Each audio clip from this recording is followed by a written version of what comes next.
ভাইয়া, মুনাফাজিত প্রদান আর ব্যয় নিয়ে সব সময় খটকা লাগে। একটু খটকাটা সলিউশন করে দেন তো। চলো আজকে সলিউশন করে দিচ্ছি। মুনাফাজিত প্রদান বা ব্যয়, আচ্ছা, মুনাফা জাতীয় ব্যয়টা কি?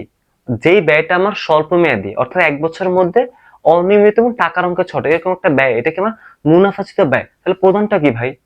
আচ্ছা, যদি বলি মুনাফাজিত প্রদান, শর্ট কথা মাথায় রাখবা যে মুনাফা জাতীয় প্রদান, প্রদান, আচ্ছা শর্টকাট দেখি, অর্থাৎ তুমি একসাথে, ভাইয়া মাথায় রাখো, একসাথে যত টাকা দিয়ে দিবা। মুনাফা প্রদানটা কি? যত টাকা দিবা, ঠিক আছে। আর ব্যয়টা কি বলতো? মুনাফাজাত প্রদানটা হচ্ছে একসাথে যত টাকা কাউরে দিয়ে দিবে, এটা কি তোমার মুনাফাজাত প্রদান। আর মুনাফাজাত ব্যয়টা কি? এটা মাথায় রাখবা, চলতি বছরের ব্যয়, শুধু চলতি বছরের ব্যয়। বুঝে গেছে?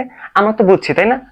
আচ্ছা, মুনাফিস প্রদানটা হচ্ছে এক কথায় তুমি যেই টাকাটা একসাথে একজনকে দিয়ে দিবা বা খরচ করবে একসাথে, এটা কি মুনাফাজিত প্রদান। আর মুনাফাজিত ব্যয়টা কি? চলতি বছরে বা আমি যেই মাসে বা যে বছর অঙ্কটা করবো শুধু ওই মাসে বা সংশ্লিষ্ট হিসাব বছরে। এতটুকু বুঝছি। চলো আরেকটু ক্লিয়ার করে একটা উদাহরণ মাধ্যমে, এখানে দেখো, ভাড়া প্রদান 40,000 টাকা, যার মাধ্যমে 3,000 টাকা আছে তোমার 26 সালে এবং 2,000 টাকা আছে 2024 সালে। তাহলে আমার এখানে মুনাফাজিত প্রদান কত, ব্যয় কত? আচ্ছা, আমি বলছিলাম কি যত টাকা একসাথে দিয়ে দেবে, এটা কি মুনাফাজিত প্রদান। আমি একসাথে কত টাকা দিছি ভাইয়া? 40,000 টাকা। এটা কি আমার প্রধান? এটা কি আমার প্রধান? তাহলে আমার ব্যয় কত? আমি যদি 2025 সাল অঙ্ক করতেছিলাম, ব্যয় কত?